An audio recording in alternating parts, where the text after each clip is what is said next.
Good afternoon. We've got people signing in. We'll get started in about 2 minutes.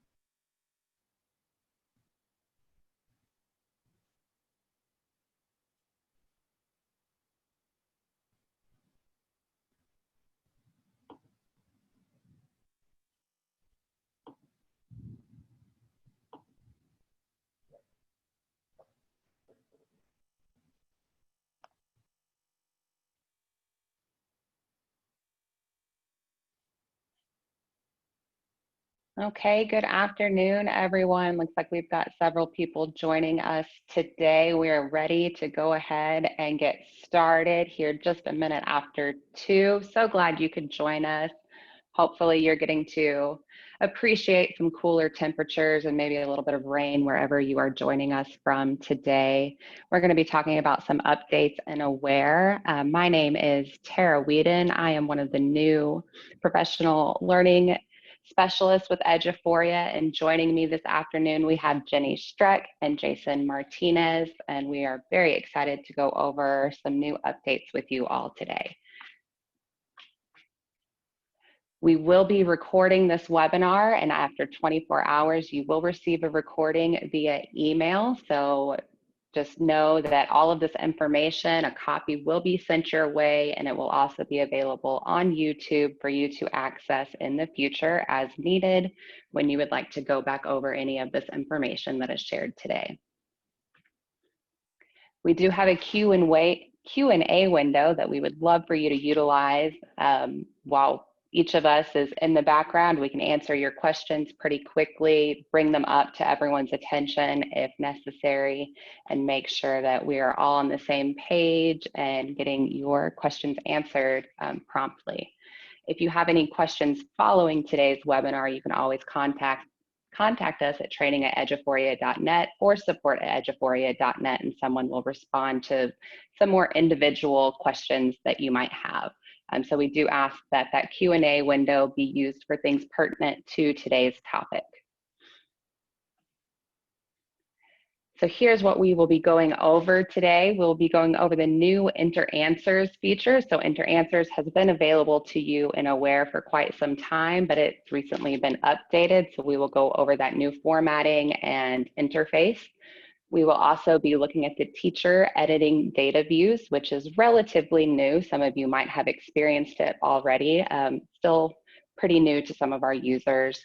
We'll go over zip file test creation and what that looks like, what type of data file that you need to be able to use that feature. And we'll be reviewing monitor lists, an oldie but a goodie, making sure everyone understands how that feature works. So give me just one moment. I'm gonna hop over into our demo site. So we are going to start by going over our new Enter Answers interface, and that is going to be found in our Aware platform under our Analyze tab. And we're going to go to Test Available. Today, I am showing you a teacher account from our demo site. So I have built an assessment, and I have already administered. Hey Terra, yes. sorry to interrupt. Can you zoom in your screen a little bit, please? Just Control plus or zoom. Yeah, there you go. That works. That works too. Just a little bit. Yeah, that's better. Thanks. Okay. So I am in Analyze. I'm going to go to my test available. And again, I am signed in as a teacher. Here I can see all of my tests that are available to me. And I am going to go into this assessment. I see the title of my assessment. And off to the right, I've got these cool, quickly accessible tools. Today, again, we're looking at our Enter Answers feature.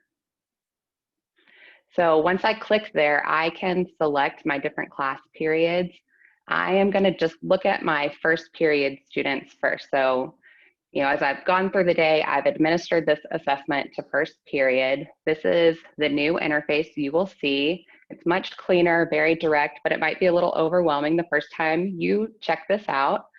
So we're going to go over each of these features. I can view answers by student, or I could toggle over and view answers by question.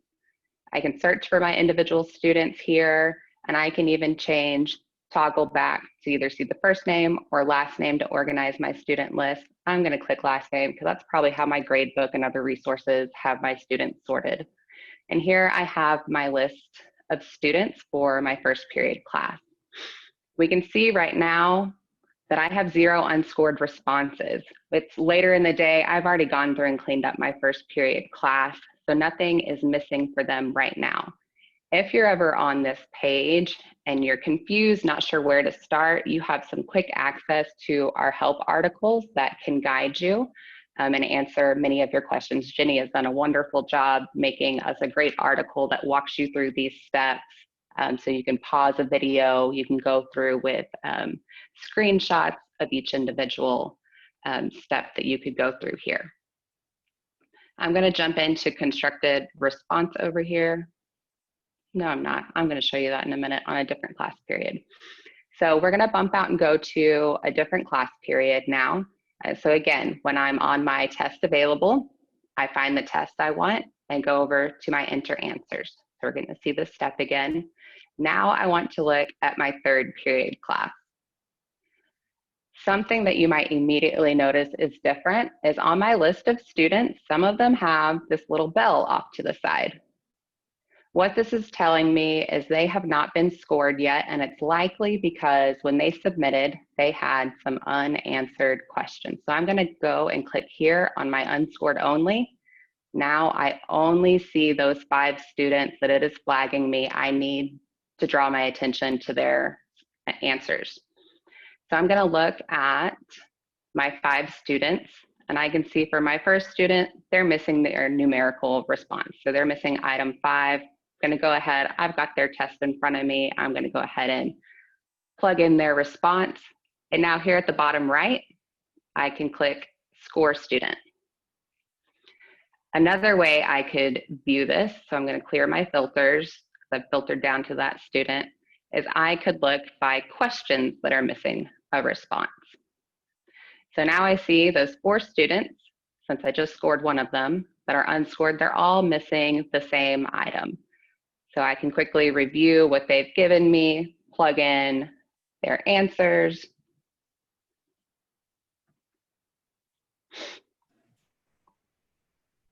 And it's doing some autosave for me. Now I can go to review and score these 4 students. I now know their answers are entered.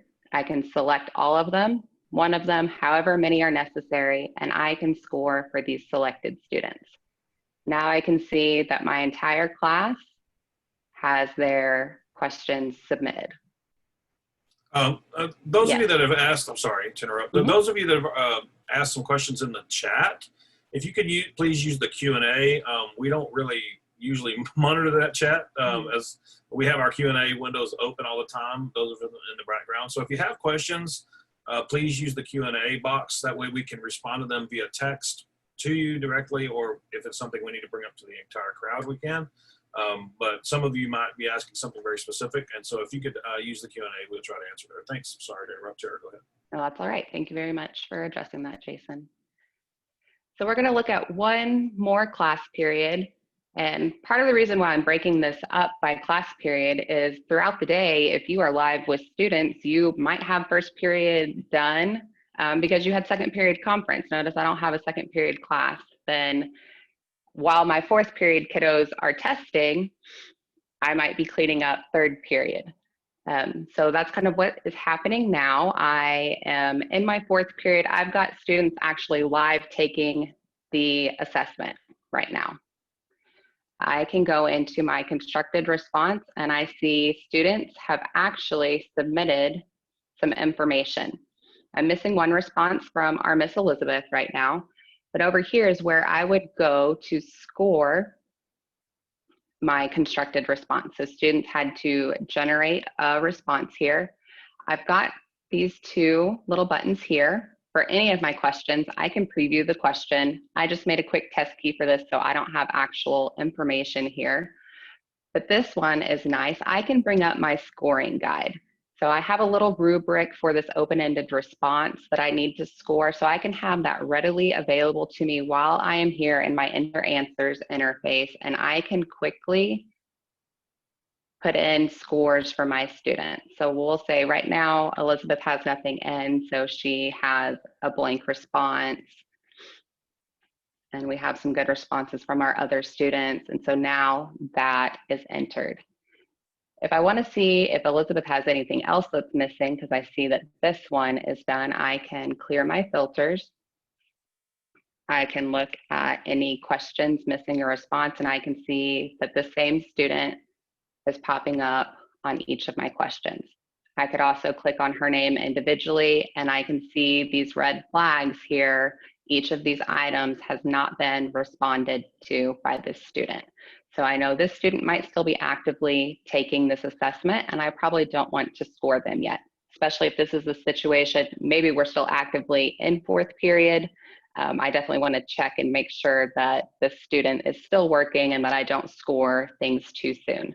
The other students have their items entered, so I can go ahead and review and score the other students in this class. Have we had any questions come in based on what we're showing right now? Yeah, I do. Amber has asked where in the help documentation this article is, and so do you want to show them that real quick? Yeah, so in our AWARE, and that was on the AWARE test authoring. Yep. And while she's showing this, part of our online help that some of you might be thinking, well, should that be in like three different places? We understand that. We're actually working on restructuring on online help. The problem is right now, if we put it in more than one place, it's actually a copy. And so if we adjust one of them, we have to go to adjust the other. So we're working on that, but obviously they've shown you where it is. But it may, to you, you may think it should go into online testing or a different section or something like that. Keep in mind, you always have that search bar up there too. You can search. Right. Yeah, and it went under AWARE test authoring because Enter Answers is a feature you use to score constructed responses, whether the students are testing online or on paper. And so it's really just a test, feature, not necessarily an online testing feature. And so even though it is found under that test available tab, but yeah, it's there under AWARE test authoring. It's the first article available. Any other questions or things I should go back and demo an additional time? Nope, I think we're good. Okay, then I am going to turn it over to Jason, who's going to talk to us about teachers editing data views and then our zip file test creation.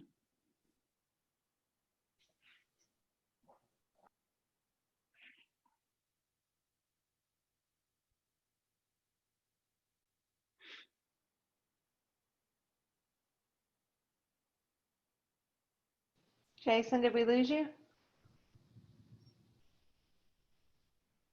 No, you didn't lose me. I was just talking to myself since I was muted.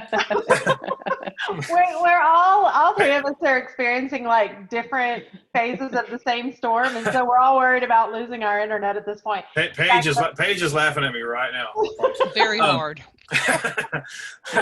Okay, so before I talk about what mine, let me kind of just finish up on the Enter Answers, because I definitely want to draw attention to that from our development team. Obviously test authoring we recreated in the last couple of years, and that was really the last.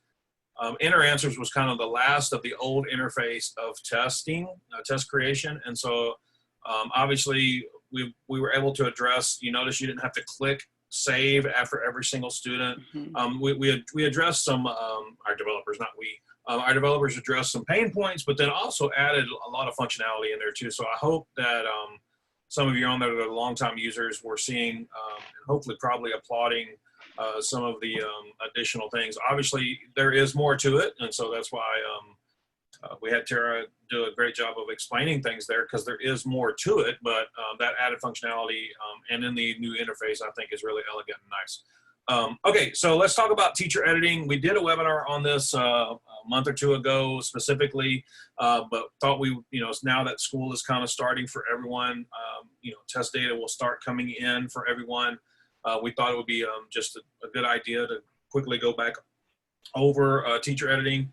And so once again, up until that release a few months ago, teachers without any additional access granted and aware from their roles and rights did not have the ability to customize data in Aware.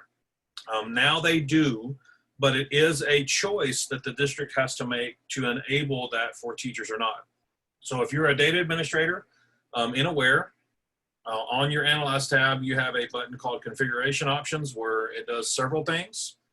But today, being on topic, what we're talking about is editing data views. And so you see right here, there is a checkbox that says allow teachers to edit data views. This is on or off for the entire district. It is not per campus, it is district wide.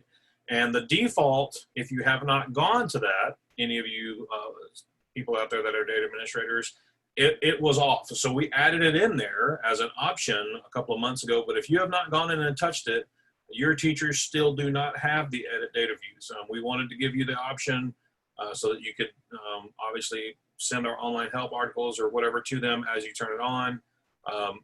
But this is how you turn it on. It's just a checkbox, click the checkbox, click save. Then every teacher that has rosters or those that have approved monitor lists that can analyze data in Aware will then have an edit button in order to do what we call limited editing or editing light. And that doesn't mean they have any less function. Right now they have less data fields. And I know we've had some requests for additional data fields. And so there might be additional options that come here down the road, but for now we're going to talk about what it is. And so when you enable that for teachers right now and click save as a data administrator, then on the teacher side of things, that will give you an edit button. So teachers, this is the teacher analysis side, either by class or by all my students. When I'm looking at data, teachers have never had an edit button before prior to this. And so when you enabled it, that gives them the edit button. And when they click the edit button, for those of you that have used Aware for a while and you're an administrator, whether you're a campus or district administrator, this is the same exact interface that you have, with the exception of they're only seeing tests that are applicable to them on their test tab. And it used to be called tables, yes, but we changed it to tests because that makes more sense. On the test tab, it's only tests that are applicable to that particular teacher. Yes, they can drag and drop. Yes, they can summarize like you can too. But so nothing is different about the functionality. The main difference here is on the columns tab and the summarize tab, there are less folders with less fields. On a district administrator type person, there's a couple of hundred fields probably if you're looking at like a state test type data. And honestly, we wanted it to be clear. We wanted it to be easier for a teacher to use, not have to wonder which folder things come from that you use most often. And so we put the most oftenly used, what we thought most important folders when it comes to teachers needing data. And so the demographics folder coming from your student information system, and then obviously scores, reporting categories, learning standards, and responses coming from the test. So same operation once again. If they don't want something, they can drag it off. If they want something, they can drag it on. They can filter just like you can as an administrator. So if you understand how to edit views in Aware, then you definitely could support and train teachers on how to do it, because the function, once again, is the same. And then on the Summarize tab, we just have the demographics folder. And so that really is all there is to it. Everything else is very much like you do it. I will say there is a save button. So if I do make a change and go in and add some different tests or whatever I do, and then update, teachers do have a save button, which they've never had in the past. They do have a save button, but they do not have the share button. So they can't share a quick view with, they can't even make a quick view. They can only save views. And so they can't share that with other people. It's just for them. And so save will be my save views, but that's kind of where their level of access stops right now. So it's pretty neat. The save feature, though, is really nice for teachers to have, because if they're comparing, learning standard data across multiple tests, they can just click on their saved view, add the next test, and build that view as the tests are administrated. So they don't have to start from square one each time. So I love that they do have the save view, for sure. Yes, I agree. I don't see any questions about teacher editing. So hopefully out there, you guys have some of you, if not, hopefully have turned those on and your teachers are able to do that.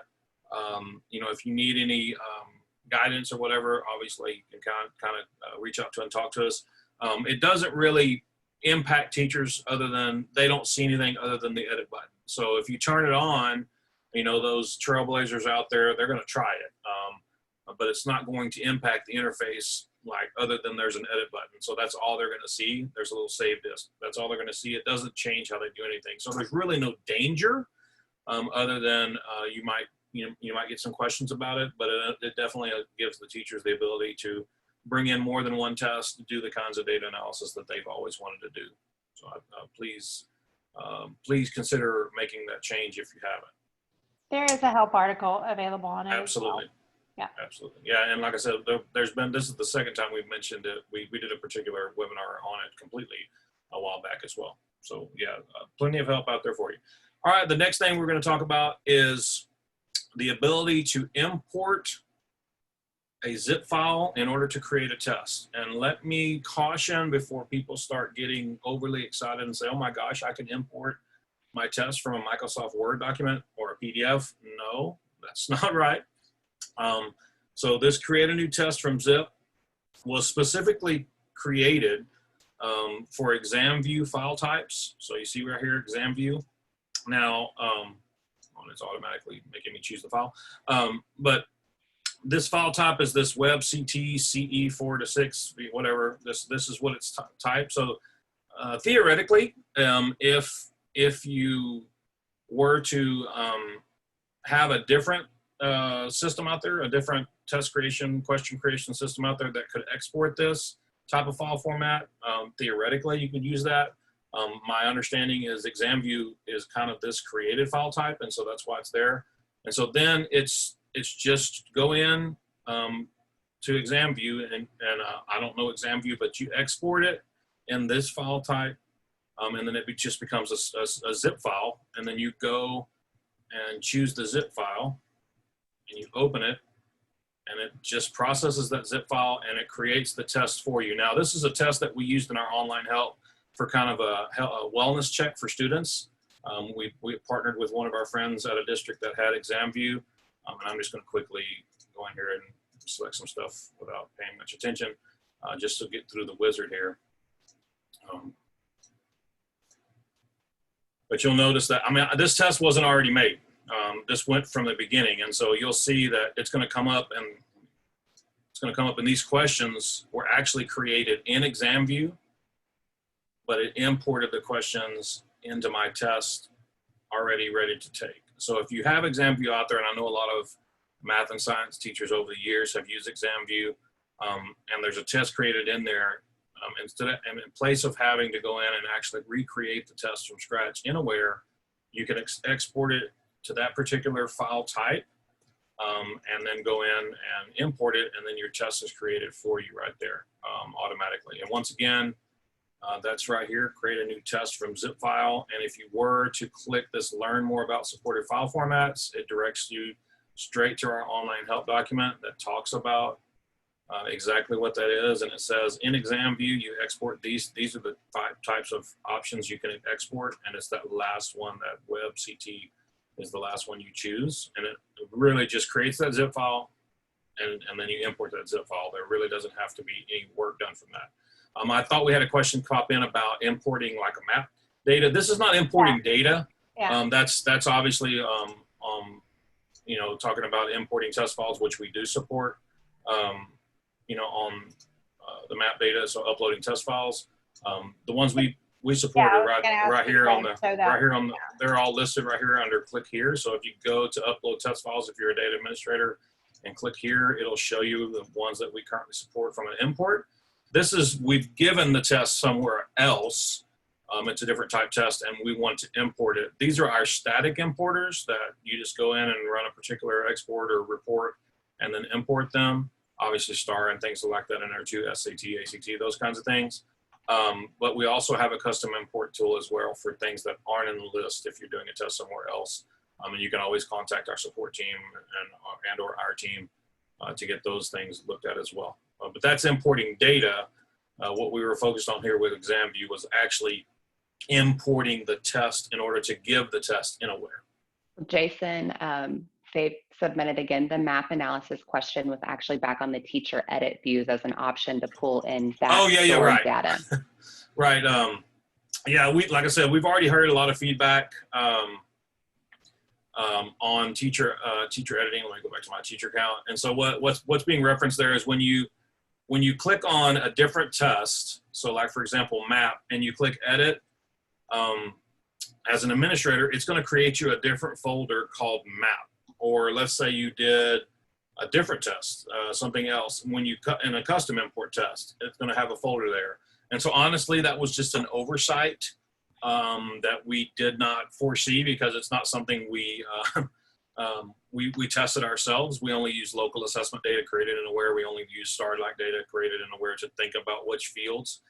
But yes, for map specific, or honestly any other alternate test out there, that's already been submitted from multiple districts. And so yes, we'll be making that adjustment to we call those extensions, to be able to add those custom extensions for whatever test type it is that's outside of either local or STAR. So yes, that is a known oversight. Any other questions about my two topics, either teacher editing or importing a test in order to give it from a test that was created in ExamView? I think we're good for now. Okay, Jenny, you want to take over control? There we go. Share my screen. Perfect. Y'all see everything? Yes, there you go. Good. All right, perfect.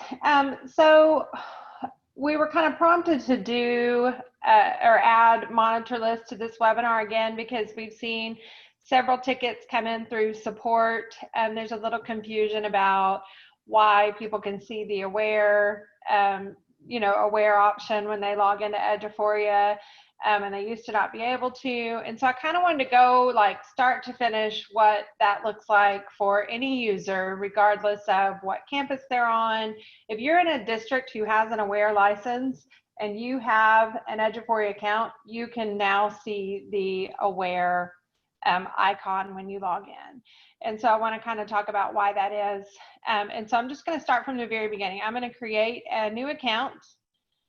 And it's a little bit lengthy to do this, but this is where the bulk of our questions have come in from. And so we're going to say this is bus driver. So let's say you create Eduphoria accounts for your bus drivers to be able to submit help desk tickets, that kind of thing.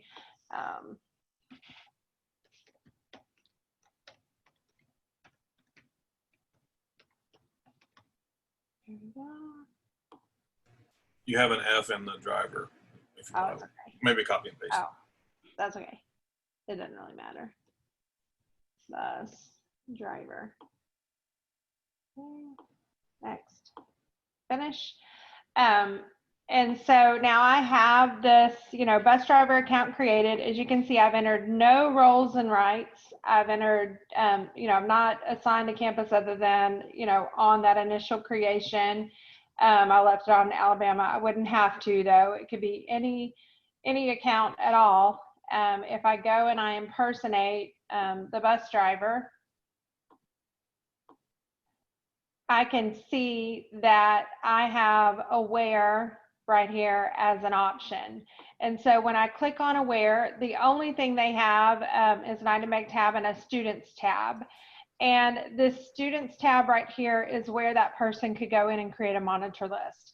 So if you have a co-teacher, if you have a long-term sub, if you have an ESL aide or a special ed aide or dyslexia person who floats multiple campuses, that kind of thing, any person who needs to see a group of students' data but is not rostered any students, they can create a monitor list. So this person could go in and click Manage My Monitor List, create a monitor list, and that here would take you to the help article that we just saw, and then click Next. I can pick any campus in the district, so I'm not limited to my home campus if I am an aide or whatever. I can pick any campus in the district, and I'm just gonna put the title in there. And I have various options for creating that monitor list. I could copy a whole roster from a teacher by typing in a teacher name. So if I type in teacher and hit search, I can see all of those teachers' classes, so I can copy over a roster at a time. The nice thing about doing a roster at a time for co-teachers, long-term subs, that kind of thing, is that when this roster changes, if I have a student move in or a student move out of the class, the roster will automatically update. So if I do build it off of rosters, the monitor list will update as the roster updates, which is nice. I could also build the list by searching for individual students' names. I could upload a file with a list of students. So if I am, the district-wide dyslexia coordinator, and I have, 54 students on various campuses, I can simply upload a file that, meets this criteria. So last name, first name, local ID. And so again, upload a complete file, a list for my monitor list. Once I've added whatever students I need there, I can click Next. And it's waiting. Now keep in mind, monitor lists have to be approved by administrator. So once this finishes processing, you can see that it has a pending approval here.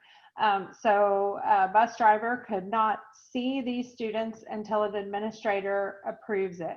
We always recommend that administrator approval come from the campuses because they have firsthand knowledge of who needs access to individual students. A lot of times somebody at central office may not know the students individually, or may not know even the people submitting the request individually, and so may not know that there's an educational need for that person to view the data for those students.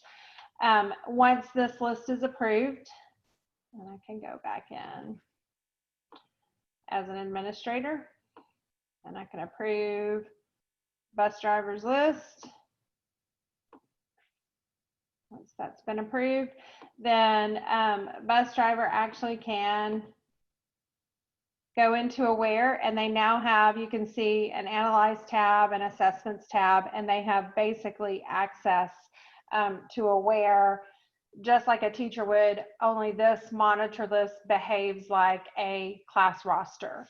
And so they can go in and view assessment data for the entire list. And so I think some confusion was created originally, but around the fact that user accounts all of a sudden, you know, that should just be saying, say, help desk or whatever, could now see that aware application. Just know they can see the application and they can click on it, but they can't do anything in it until a monitor list is approved for them. And so monitor lists do expire after 11 months. You don't have to go in and clean them up. You don't have to delete them at the end of the year. They expire after 11 months. And what by expire just means they revert back to a pending status, so that an administrator would have to go back in and reapprove after 11 months. And so if they do have a monitor list that they use multiple years, like say the dyslexia coordinator may have the same students for multiple years, that monitor list may be the same year after year with a few students added. It is going to revert back to pending each year and need to be reapproved each year just for security. And so again, a monitor list now works just like a class roster. So I can view summary level data for that, you know, particular list as a group of students. Question came in, Jenny. That's a good question for everybody. Okay. The question is, can you create an assessment for that monitor list? I'm not sure, Jason, can you? No, you cannot. Right. It acts like a roster on the analysis tab. On the analysis side, it's not technically a roster. So if you think about how you can assign the test to students, and so if they don't, if they're, it's kind of one of those things, if they're already a teacher and they created a monitor list of their own students, then obviously that's the case. But if it's someone like this to where all they have access is to the monitor list, then no. My mind went to monitor groups, and yes, you could assign a test to a monitor group, but not a monitor list. You can create a portfolio for a monitor list, though. So our student portfolio feature, if you're a teacher and you have students, if you as a teacher have created a monitor list of, say, 5th, 6 weeks RTI kids, you could assign those students to a portfolio that's been created. But an assessment, no. My mind went blank for a second, because monitor groups, yes, you can do that with a monitor group, but not with a monitor list. But the analysis side does work like a class roster. I hope that answered your question. All right, so that was fast and furious. I really expected that to take longer. Am I missing anything? I feel like I'm missing something. Do we want to go over how a teacher could create a monitor list for a co-teacher? I think I can do that. So if I am a teacher and I have a co-teacher in my class, I have a dual language classroom, or I have, again, for whatever reason, a co-teacher in my classroom, I can actually just share. So as a rostered teacher, I can share my classes. I have this option down here, which the bus driver did not have, which is share my classes. And I can choose a class period. I can name it and choose a class period and share it with a user. And so then essentially, even though they couldn't build an assessment for the kids in the class that are on the monitor list, they can view the data just like the rostered teacher of the classroom. So once you've shared your roster with another teacher. Any more questions? Or Jason, can you think of anything we need to add? No, I don't think so. Again, there's help documentation on this. Yeah, and we're trying to, oh, I think we had a question come in. Oh, well, those need to be approved too. Yes. So. Yes. Anytime you're sharing data with someone who shouldn't have, according to their roles and rights or according to their rosters, access to students, those have to be approved. And again, we always recommend that approval process happen at the campus level. That's right. Yeah. So now I think we got everything covered. We're trying to keep our webinars a little bit shorter sometimes. That way, especially for those of you that want to share these out with teachers, recording wise, we know it's hard to listen to a long recording.